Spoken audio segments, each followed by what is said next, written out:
Now, Daniel Winter at the business desk has news of corruption. That's right, and we are staying in Africa, Phil. Money laundering, tax evasion and shady deals in commodities cost developing countries around $1 billion annually.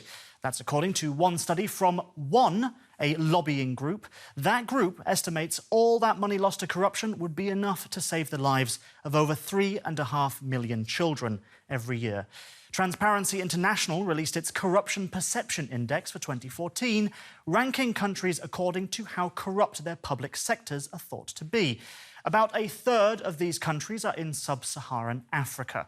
Botswana, Cape Verde and the Seychelles have some of the cleanest records on the continent, in contrast to Somalia, where graft is a way of life. Tunisia, Senegal, Ghana, Namibia and South Africa have all made great progress in fighting corruption. Despite the improvement, in some countries, corruption remains a concern all across Africa, with few exceptions.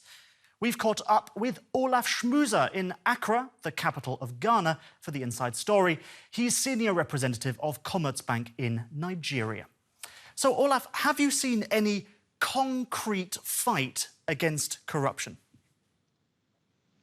Just let me start with one thing. The local newspaper in Nigeria found a very nice nickname for Mr. Buhari. They call him Baba Go Slow, which I think is not the right description for him, because, you see, he met the President of the United States just recently, and he went to Europe or to Germany to the G7 summit.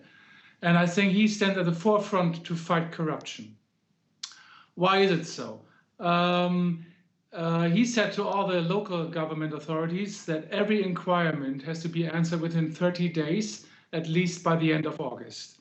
If you talk to local business people, international business people, from the oil sector, for example, which I have very good contacts to one of the major oil companies in Nigeria, and they said to me, listen, Olaf, in the last couple of months and years, we saw a lot of corruption, but now under Buhari's regime, there is definitely a change. That means we do not do it the old-fashioned way. So you would describe Buhari as serious in fighting corruption.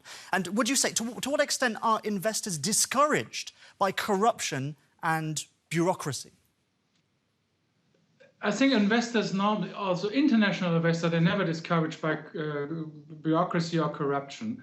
They are interested to make profit. Okay, now in Nigeria, Sub-Saharan Africa is an even more challenging environment than maybe Central Europe or other regions of the world. But by the end of the day, I think I see some good progress, especially for Nigeria. And to what extent would you assess the damage from corruption is to the economies in Africa? I think this question is not easy to answer. There are so many figures flying around, which is the exact amount. But give you some good examples. Even in recent weeks, the last 2 weeks, European and German companies approached me in my office and say, Olaf, we would like to come back to Nigeria because we see some change. Yes, Olaf, of course, it's a difficult environment, but I see really good progress. Olaf Schmueser of Commerzbank, thank you very much.